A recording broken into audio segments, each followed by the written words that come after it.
Hey, what is up guys, MKBHD here, and 2015 was a great year. Plenty of dope tech came out during the year 2015.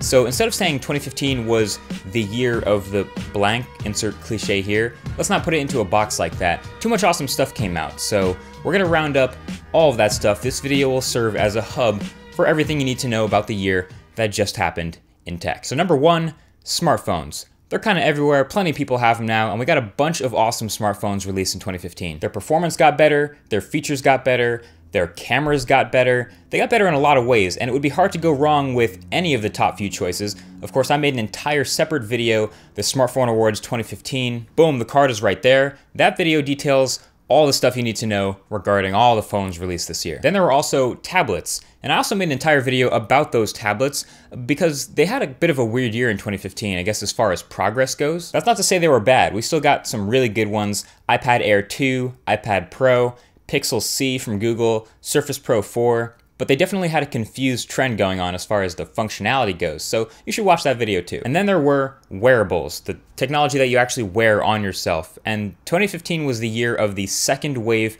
of smartwatches, including the first Apple smartwatch called the Apple Watch. And of course we had that alongside others like the Moto 360 version 2, the Moto 360 Sport, and similar smartwatches from others. Pretty much everyone got into the game in the last 2 years, everywhere from Huawei to actual watchmakers like Tag Heuer.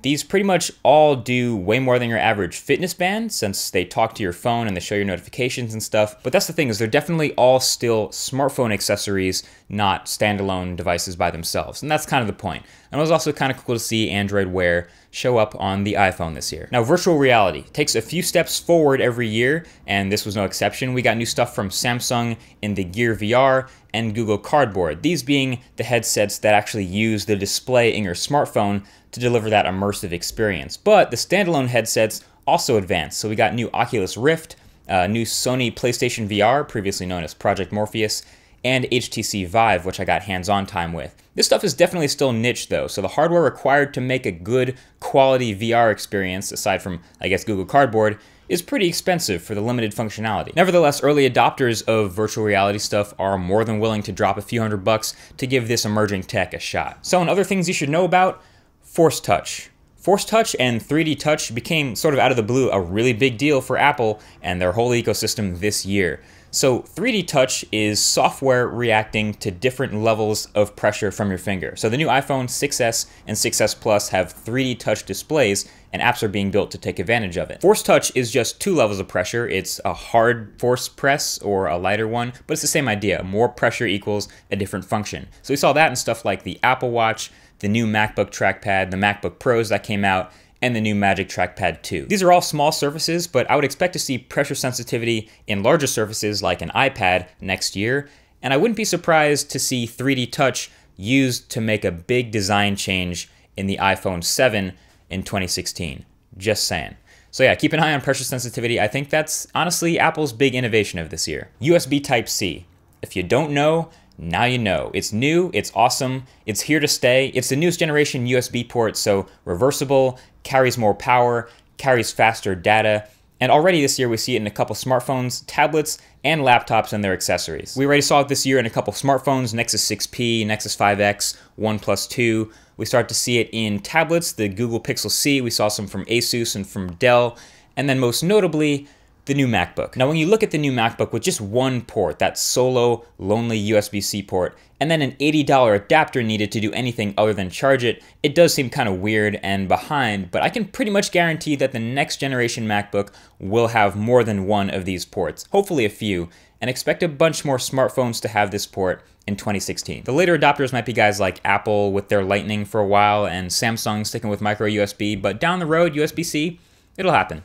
It'll happen. Now I gotta give props to Windows 10, which was a pretty great improvement for Microsoft this year, specifically the hardware lineup they have out for it now. It's never really had like a Nexus name, but you could say the Surface lineup out now is the Nexus of Windows 10 hardware. So you have your Surface Book, the laptop, plenty of pros and cons to that guy, but it's high-end in its own right. Then the Surface Pro 4 as your tablet, and then of course you have a Lumia 950 XL as your highest end Windows 10 smartphone, and then Continuum, which has a nice way of them all talking to each other. Also, thanks to your comments, my 950 XL is in the mail for here, so that'll be one of the first smartphones I check out for 2016.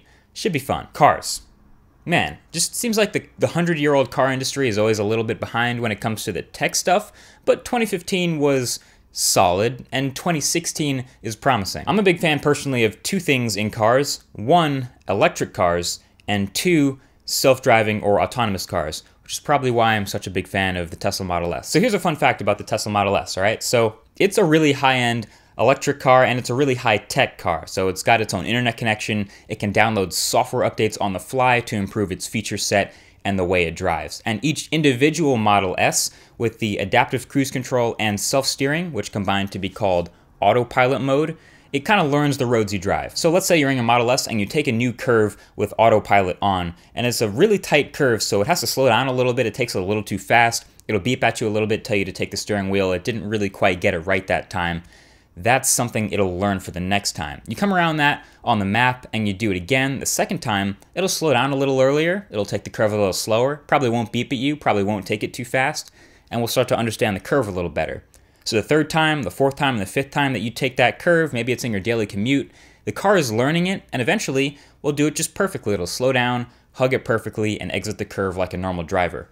And that's awesome. But Tesla Model S kind of treats itself like part of a fleet of every single Tesla Model S. So it sends that data up to the network, and then on your next software update, when you download that software update, everyone else's Tesla Model S will get those improvements to that part of the road. So if I drive by there a week later and I've never seen that part of the road before, on Autopilot, my car already knows to slow down a little early and take that curve nice and tight because the person before me did it and their car learned it.